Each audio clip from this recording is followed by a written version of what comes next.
이제 제 차례가 돼서 제가 좀 질의를 드리도록 하겠습니다. 김영훈 고용노동부 장관 후보자 지명을 진심으로 축하드립니다. 2002년도에 전원 전력 산업을 지키기 위해서 또 우리 김영훈 장관 후보자께서는 철도 산업을 지키기 위해서 함께 국가기관 산업 사회화 저지 공동투쟁본부를 만들어서 함께 국가기관 산업을 지키기 위해서 노력했던 그 정신 높이 평가합니다. 오늘 이렇게 노동자로서가 아니라 장관으로서 마주하게 돼서 반갑기도 하고 한편 축하의 말씀을 한 번 더 드립니다. 그러면은 질의를 하도록 하겠습니다. 최근에 여러 곳에서 고공농성이 있었습니다.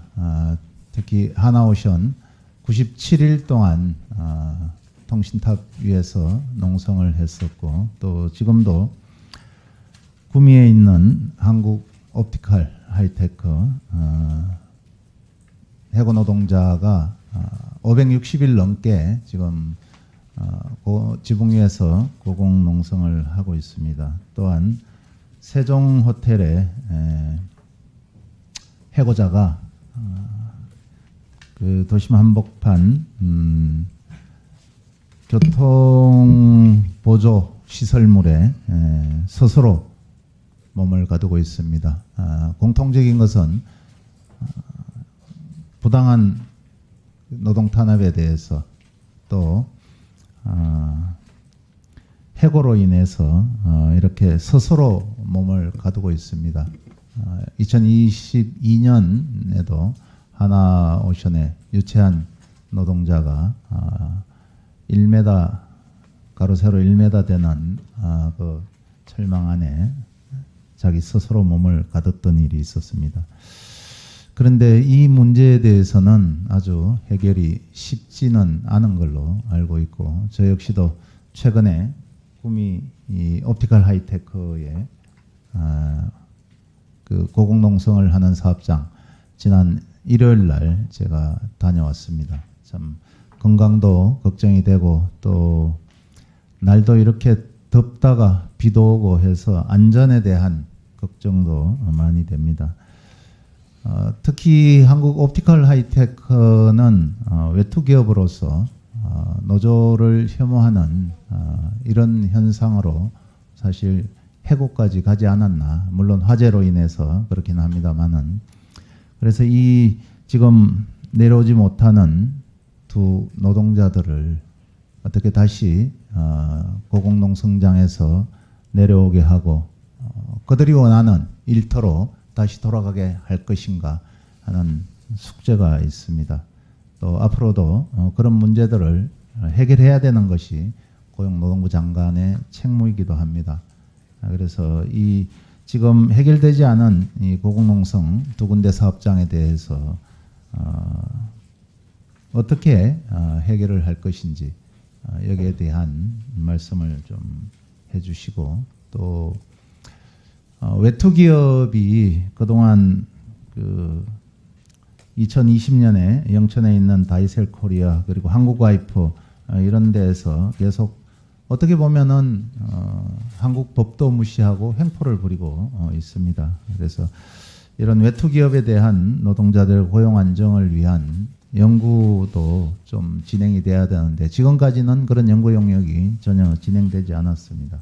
그래서 이런 외투 기업의 먹튀 문제 그리고 고공농성 하고 있는 노동자들을 지상으로 내려오게 하는 이런 부분에 대해서 역할을 해주시길 바라고 또 그 부분에 대해서 어떻게 좀 풀어나갈 수 있을지 생각하신 게 있으면 답변해 주시기 바랍니다.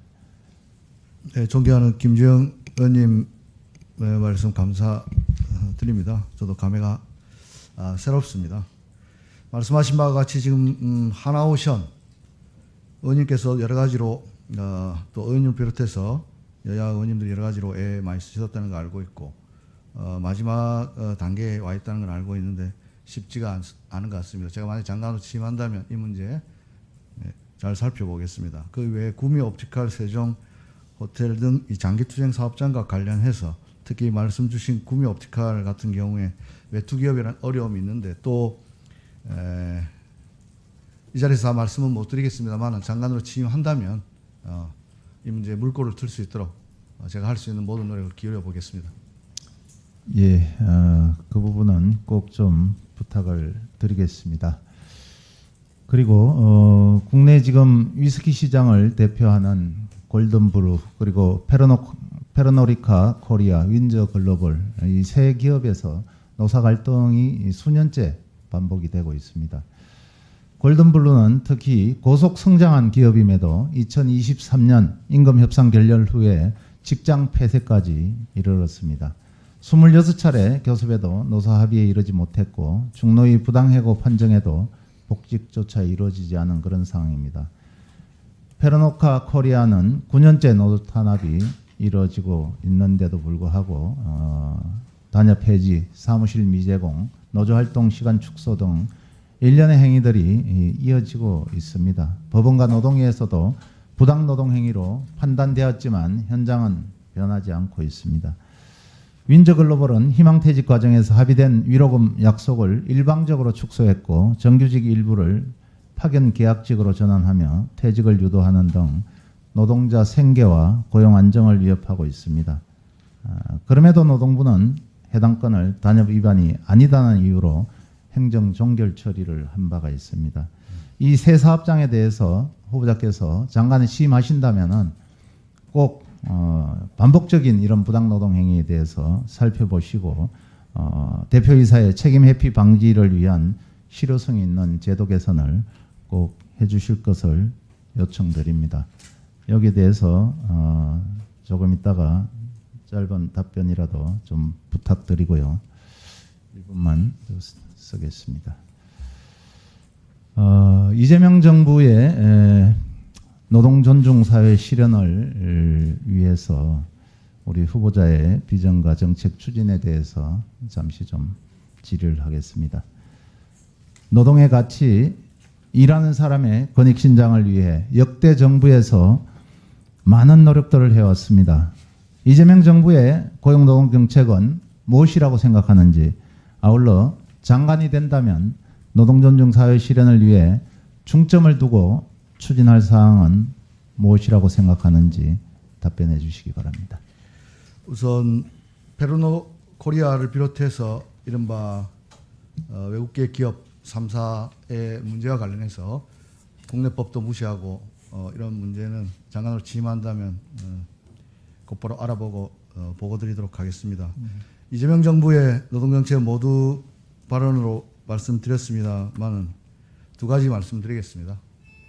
이 어려운 경제 여건 속에서 친노동 반기업 이런 중진국적 패러다임을 극복하고 세계를 선도하는 K 이니셔티브라고 대통령께서 말씀하신 바와 같이 우리 기업이 글로벌 경쟁력을 가질 수 있도록 하는데 노조법 2조도 저는 그런데 기여할 수 있다고 생각합니다. 물론 기업의 여러 걱정 잘 알고 있습니다만은 최종적으로는 원하청 간에 교섭이 활성화되고 세계 시장에서도 모범적인 그러한 모습들로 나갈 수 있도록 하는 것 하나 하고, 제가 출근 문답에서 말씀드렸듯이 지금 디지털 기술 혁신으로 인해서 노동자와 자영업자 경계가 허물어지고 있는 상황에서 광범위하게 노조법 밖에 있는 일하는 시민들을 보호하는 일, 이 두 가지를 역점 사업으로 전개하겠습니다.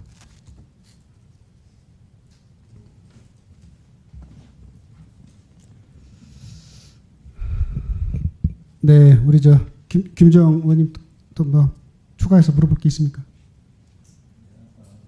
책에 대해서 모두 발언에 말씀을 하셨다 그러는데 한 번 더 짧게 좀 답변해 주시면 좋겠습니다. 방금 말씀드린 바와 같이 이재명 정부의 노동정책은 노동과 함께하는 성장, 노동과 함께하는 노동이 선도하는 사회 통합이라는 구호 아래 헌법적 가치인 모두가 행복하게 일할 수 있는 나라를 구현할 수 있도록 무엇보다 일할 권리 조차 찾지 못하고 있는 청년, 그리고 950만 기술 변화에 따라서 새로운 일자리를 걱정해야 되는 중년, 그리고 노후 빈곤을 걱정해야 되는 장년층들, 이런 분들의 일할 권리를 두텁게 보장하고 노조법 밖에 내몰려 있는 비임금 노동자를 포함해서 다양한 형태의 고용 형태로 분절화되어 있는 시민들을 보호하는 일을 역점 사업으로 추진하겠습니다. 예. 아까 위스키 3사에 대해서 꼭 좀 취임하시면은 보고해 주시기 바랍니다. 그렇게 하겠습니다. 예, 이상입니다. 네, 김정원님 수고하셨습니다. 예, 이것으로 주질의를 마치고 잠시 장례 정리를 위해 정회했다가 4시 30분에 속개하겠습니다. 네. 정회 전에 좀 털고 가는 것이 맞다 이렇게